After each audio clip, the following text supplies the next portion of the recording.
na wengine eti wanadai talaka akiongezewa mke. La haula wala quwwata illa billah.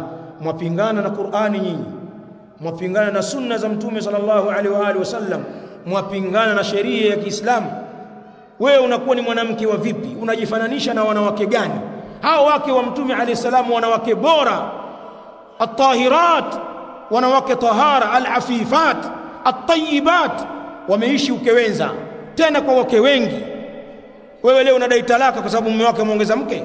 Kweli ni jambo la kuachwa hilo. Sawa kudai haki zako, mimi sikatai, pengine kuna mapungufu, dai haki zako, lishe yako vizuri, maskani yako, uvaaji wako na watoto wako, kutibiwa, dai haki zako, hakuna ubaya.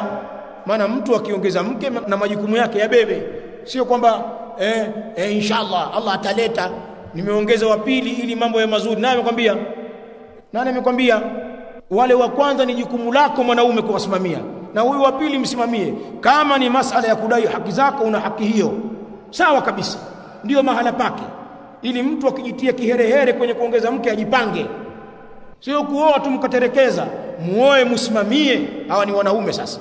Mulishe, muwavalishe, muwatafutie maskani, muonekane mnahudumia wake zenu, unakwenda mbio kwa ajili ya familia yako.